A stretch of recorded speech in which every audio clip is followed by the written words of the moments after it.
Welcome to Season 2 of the Coach Pony Podcast, where our goal is to help you learn the critical business skills that you need to succeed as a coach. In this season, we'll explore many of the different ways coaches can make money. In the last episode, we talked about the gritty details behind the group coaching business model. And in this episode, I'll share the inside story of how I started my very first group coaching program, which ultimately grew from 5 people to 500. And with that, let's get down to business.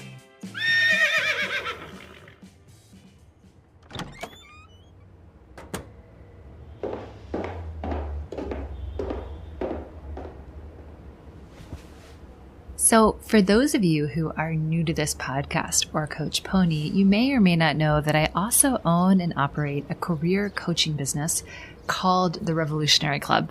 And you can find it if you're interested at therevolutionaryclub.com. It was my very first coaching business, and it still exists today if you are curious. I still own and operate the career coaching side of the house to keep my hand in on all businesses. But I share this because the Revolutionary Club, is where I fell in love with group coaching. It's where I started my first group coaching program. And if you listen to the previous episode on how to make money group coaching, then you will know I love group coaching. And so today I wanted to tell you the origin story of my very first group coaching program, one that eventually, before I ended it, grew to over 500 people. This story, like most of my stories, starts on my couch. So I was sitting on my couch a few months into founding the Revolutionary Club. So this was back in 2012. And I was thinking a lot about group coaching because at the time, I already knew I wanted to be a group coach, that was where my business was going to go. Even though I had, I think, a couple private clients at the time, I was still very early in my business. I knew that wasn't the long-term path for me. I liked private coaching. It was a great way to really develop my coaching skills and build my business. It's very profitable as a business model, which makes it amazing in that respect. And you need very little to get started. But I knew that I just wanted to scale my reach. I wanted to be able to serve more people, and I wanted to have a lot more flexibility with my time. Group coaching, that was what I was building towards. But as you can imagine, I was also incredibly unsure. I'd only been in business for a short period of time, for just a few months. And here I was already contemplating a group coaching program. And so, of course, I sat on my couch and I felt bad. Oh man, that was hard. Because I feel like that's what a lot of us do when we're feeling unsure. We don't feel credible. We start to feel bad. And I was able to self-coach myself out of it and think about what would make my life easier. I was like, I know I want to start group coaching. That can't really be my full focus right now because I do have to support myself and I need to get private clients to do that. But there must be a way for me to start that's also not going to make me feel terrible, like a total fraud or a total imposter. So I did do one really smart thing for me at the time, and I do recommend this for many of you listening, maybe not all, but this might make your life easier.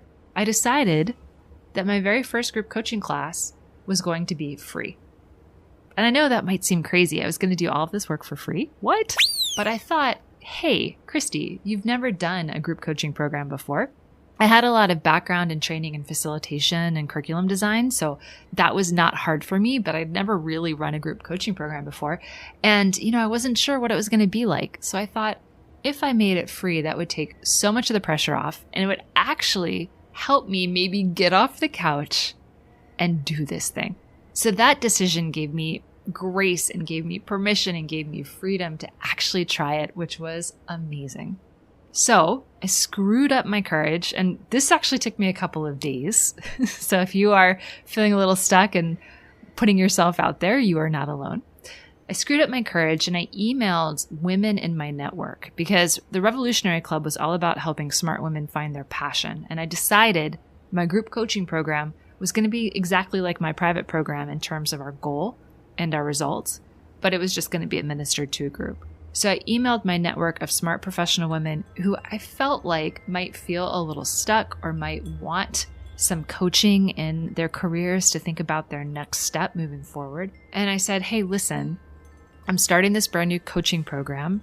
It didn't even have a name. It didn't even have a name, you guys. That's how not thought through the title was, but that's how early I was in my business. And I said, I'm starting this brand new group coaching program that's all about how to find your passion so that you love your work. And so we're going to dig into that as a group over the space of 6 weeks. We're going to meet 1 hour per week, and I'm going to assign you homework. And I'd love to invite you to join. And I have room for 5 people, and it's free. So the first 5 people who email me back will get an intense 6-week program to help you really laser in on the work that you love and get going on making a change in your career. Please just hit reply and let me know if you want to grab one of these seats. I'm so excited to help you. It was not a perfect email, but I did really focus on the benefit, and I put it out in the world. And I shut my laptop and I kind of laid down for a second because it was so scary. It felt like taking off my skin and putting myself out there for everyone to stare at. Ew, gross. And, that's an uncomfortable feeling. But I couldn't wait very long. I was sort of like wandering around my apartment like, oh my gosh, is anyone going to say yes? Maybe I'll just check and see. So what was amazing, you guys, is that in an hour, I'd filled it. I'd filled all 5 seats, and I actually had to turn some people away. And I picked 5 because I wasn't sure about the format. I wasn't sure how I was going to easily coach these people. And I wanted to keep it really, really small and really high touch. But the other thing that I asked is I said, hey, I'm happy to do this for free, but my one request is that if you participate, I need you, actually, this is 2 requests. If you participate, I need you to commit to showing up every week live on the call. And if you like the class, I want you to give me a testimonial. And if you don't like the class, I'd like to ask you to give me concrete feedback about what you think could be done to improve it. So that was the contract I made with everyone I extended the seat to. I said, I need you to show up and I need you to give me either a testimonial or constructive feedback so that I can take this program and improve it and or show people the results that I'm capable of achieving. So that's what I did. They all agreed and we started. So this was a long time ago. Zoom was not around. And while everyone in the group was in the greater DC area, I lived in Washington, DC at the time, we did not meet in person. It was too difficult. Everyone who works in DC is often very busy and it's really hard to get people together. So we did meet over the phone. So I used freeconferencecall.com. I used my Word document to create homework and our agenda. And I used my personal Yahoo email at the time to communicate with everyone and to send out the homework. So it was so low tech. There was no design on the worksheets. There was nothing fancy about this at all. But I thought, you know what? That's okay. It's free. So what I did is I outlined the 6 weeks. I thought about the private coaching system I'd already created and was getting great feedback on with my private clients. And I thought about how do I adapt this to a group? I'm not going to try to do anything magic. I'm not going to try to create a different program. I'm just going to work with what I have. How do I adapt it to a group? So I set aside a topic a week from the private coaching program and adapted it over the 6 weeks and then fleshed out the agenda. What must my students and my clients here need to know? What must I teach them? What conversations should we be having and what homework am I going to assign? Since a group program, of course, is far more structured than private coaching because you're not tailoring it to an individual. You're actually, bringing a group through the whole thing. So you can't tailor it to everyone. You've got to have a specific idea in mind of what you'll be covering each week to maintain your momentum. So what was interesting and what you might have noticed from this story is that I did not have everything fleshed out. What I did is I created this very high level curriculum. And then each week I developed in more depth what we were going to talk about based on how the last week went. And I actually asked them in a survey a couple of times throughout, hey, this is what we've covered. Here's what I'd like to cover next. Is there anything else that's missing? And I got their feedback to help me build the program along the way. And this was the second pretty smart thing that I did looking back in hindsight is that I didn't try to build the whole program up front because I didn't really know what I was doing in this format. Instead, I built it with the group and I allowed myself a lot of flexibility. And this is where having it be free again was so helpful because I didn't worry about being perfect, or I didn't worry about someone disliking it and asking for a refund, or I didn't worry about failing. I wasn't able to fail. They hadn't paid me. I was here trying to be of service, and they were on board with that. And all I had to do was show up with some good coaching, show up with some good agenda items, a good curriculum, and then allow them the space to work through some of the stuff that we were talking about in terms of their career beliefs and their career goals and their visions for themselves and everything else that would go along with a coaching program. So we met every week, and I would introduce a topic, and then I would teach them a little bit about that topic. Like I'd introduce the topic of gremlins and how our inner saboteur shows up in our careers and how that can impact our ability to choose a new career or to see a different path for ourselves. And then I'd ask them a couple of open-ended coaching questions, and we do a little bit of hot seat coaching based on the topic. So someone would volunteer to be coached, and we talk about that a little bit. Then I'd close out the session by asking who had any other questions or, about the topic. What could I answer for them in that area? What else was coming up?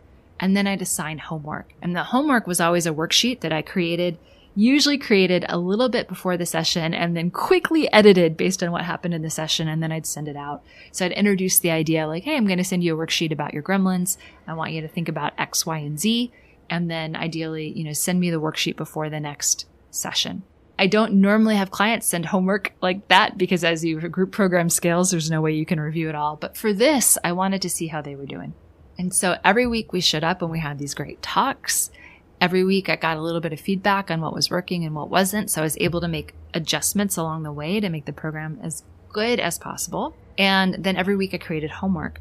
So what you can see happened is over the course of the 6 weeks, I went from having an outline and an idea to having a fully realized coaching program. And I had, of course, some things I wanted to change, like not having really simple Word documents and not using my Yahoo email address and some other things when the next time I offered it.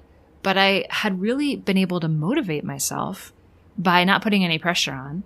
And I hadn't taken on too much work because I was doing the work 1 week at a time. And the deadline of, hey, we're going to hop on a call on, I think it was like a Tuesday or Wednesday, I don't remember, but 6 p.m. Tuesday night, to chat through all this stuff, made sure that I created it, that I delivered it, that I didn't just spend my time endlessly thinking about this group program and never launching it. So that pressure of knowing I didn't want to let them down, even though it was free, really helped me finally put my ideas on paper and start to articulate and formulate what would become a really amazing program. So once I had created this program and offered it for free, at the end of the session, at the end of the whole experience, I asked them to honor their agreement with me and give me their constructive feedback or their testimonials. And they all were willing to give me a testimonial, which was amazing. And I credit to the fact that I worked with them as a part of this process to create the program, that I wasn't trying to oversell anything and that I was flexible with their learning. And then I took their testimonials and put them on a simple web page, and I created a web page about this program. At the time, it was called something really terrible and long, and I honestly don't even remember. But eventually it became the Career Happiness Revolution over the years, my really big group coaching program. But after it was free, it didn't jump into being a $1,200 program. The next step was I upgraded all of the materials. I made it 8 weeks because it was clear that we needed a little bit more time. 6 weeks wasn't enough. And I started charging for it. And so the next time I offered it, I believe it was around $100. And so I enrolled 6 people at $100 each and did this 8-week program to try to really start to build. And it was the same style. It was calls that we made that they called into, and I would do some teaching. I'd do some hot seat coaching. I'd open the floor for general questions and thoughts and learnings and insight. I'd ask them to kind of anchor their biggest insight, and then I'd send them homework. So the second iteration, very little infrastructure again. The only difference is that this time they were paying me. And then slowly, over time, I added something to the program each time I offered it. So the next time I offered it, I really upgraded the worksheets. And then I started to do a little bit more teaching, and I pre-prepared some videos and some other content. And then eventually, within about a year or so, the program was set up with its own learning center. I finally created a portal for it. I created videos for it. I created worksheets that I had a designer edit and really make pretty. And it had this, whole learning system. We had an email system for it. And all of that was wrapped up in the program. And it took me about a year to get from the, free, absolutely free program, not even created. I'm not making it up, but I'm building it week per week to fully realized, fully fledged program with a learning center and with pre-recorded videos and with, really beautiful worksheets and with a little bit more formal structure with a Facebook group. I finally added that and all sorts of other good stuff that really help you scale and deliver the program. So, the first time around, I had 5 people for free. The second time around, I had 6 people paying me $100. The third time around, it was $200. And I think, again, I had less than 10 people, but I was really proud of myself because I raised the price and added. And then eventually it was $500 and then $900 and then $1,200. So it grew each time and I felt a little bit better each time because I was better at delivering it. I was, better at teaching it. I was better at realizing where they might get stuck as a group and helping to prevent that and be proactive about that. I had better materials. I had better production values, no more Yahoo email address, no more completely undesigned worksheets, none of that. And over time, I kept launching it. I created a landing page for an interest list and I'd send people there and say, hey, it's going to open in a month. Get on the interest list and I'll let you know when it opens, and so on and so forth. And so, it grew and grew and grew, and people started to tell other people about it. Word spread, and people started to find me through referrals, through my main marketing, which initially was speaking and then became writing. And it grew and grew and grew and finally grew to over 500 people. And the way I say that is really simple. Like, oh yeah, I started it and then it was 500 people. But I want you to know that is so not the case, right? I want to make it clear that this program did not start super simply in terms of overnight. I had all of the success. It took iteration after iteration after iteration. It took a lot of thought to think about, okay, how can I make this better? And it took a lot of effort. I had to learn new technology. I had to get a virtual assistant to help me. Aw, Christy. Eventually I got my first refund request and, all that other stuff. And I had to learn how to navigate it. So it did not happen overnight, but I'm really grateful that I did it the way that I did because it took a lot of the pressure off and it got me off my couch where honestly I was a little bit stuck and into the world. Now, the only thing I would do differently looking back on all of this is I would definitely offer it for free, and I'd definitely do a first round that was still fairly cheap. I think I took a little bit too long to raise the price. I still had a lot of imposter syndrome, even though by the time the program was $1,200, I've been doing it for literally years, right?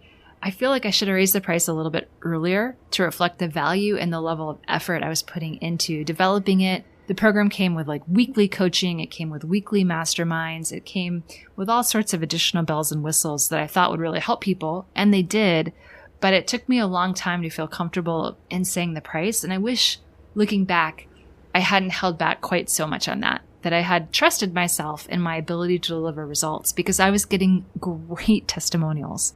People were taking the program and before it was even over, they were already finding new jobs and feeling so much better about their careers.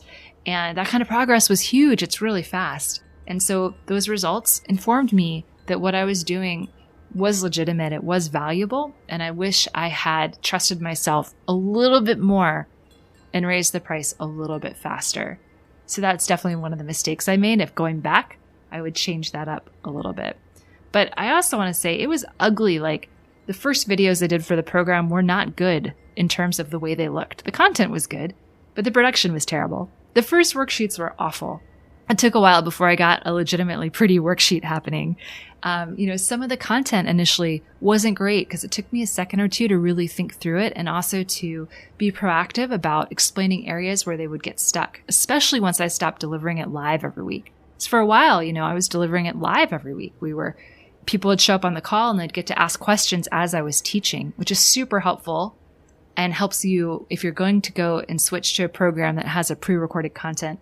It's helpful to do it live first so you can see where the questions are because some of them are going to surprise you.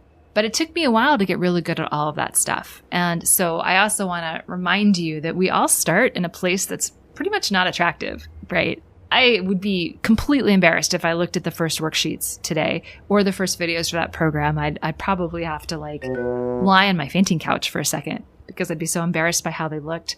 But at the time, it was the best I could do. And at the time, people still bought the program. So I think there's something to recognizing with a good group coaching program, hopefully you'll be doing it for years, that it will be a long-term form of income for you that can be super scalable and super amazing for your business. So it's worth iterating and improving and trying to do the best that you can, but to keep pressing forward and learning with each offering and getting better with each offering. I want to close out this episode with some quick takeaways to help you in your business. And as always, our takeaways are sponsored by chocolate. And this time I'm going to circle back and again sponsor our takeaways via Newhouse chocolate, which is my absolute favorite Belgian chocolate that's mass made. If you've never had Newhouse, your life is half lived. Please, get to Belgium or online and order some because it's so good. And we're also sponsored by the Coach Pony Marketing Masterclass because no matter what business model you choose, private coaching, group coaching, retreats, something else, you do need to learn how to market your business. So if you need help with getting paying clients and finding them, then go to coachpony.com/marketing and sign yourself up for a free class. That's coachpony.com/marketing. So let's close out with some quick takeaways. Lesson 1. Is that you can start and kind of be a hot mess as long as you start and as long as you have a plan for how to improve. I obviously started with very little, but my plan was to get feedback every week and improve every week, and that's what I did. So you don't have to be perfect. You will build and you will grow. Lesson 2, don't be afraid to underprice or even do a first offering for free, especially if you're feeling a lot of uncertainty or worry or imposter syndrome. Get it right. Do it free, get those testimonials and exchange, get that commitment to show up and exchange, and get it right and build, and you will be okay. Lesson 3 is to iterate. So again, it's okay not to be right the first time, and it's okay to have super big dreams. I had huge dreams for myself in my group coaching programs, and even though I'm already a 7-figure coach, I still do.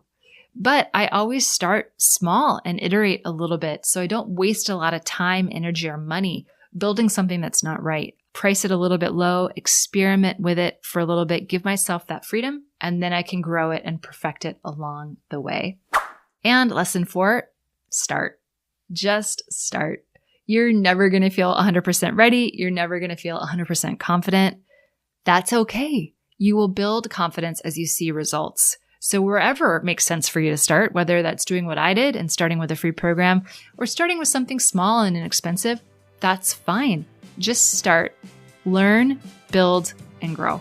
And that's it. And so I hope this episode and this story helped you in some way. And if you ever are feeling website shame or program shame or you're worried, please know you're not alone. We've all been there. Just start, keep growing, and keep building, and your business will grow with you. And that's it for this episode. Except once you've got your group coaching program ready to go, how on earth do you find clients to buy it? Well, don't worry. Marketing your business does not have to be terrifying or overwhelming. You just need to avoid a few common mistakes. Want to know what they are and how to avoid them? No problem. Come on over to coachpony.com/marketing to learn how to find paying clients for your business. When you do, you'll get access to a completely free in-depth marketing masterclass that will save you time and tears. Plus, we'll get to hang out a little bit longer. You can find it at coachpony.com/marketing. That's coachpony.com/marketing. And in the meantime, hit subscribe on this podcast and share it with another coach who may need a boost. And with that, I'll see you in the next episode where we'll be taking a closer look at hosting retreats. And boy, do I have stories for you.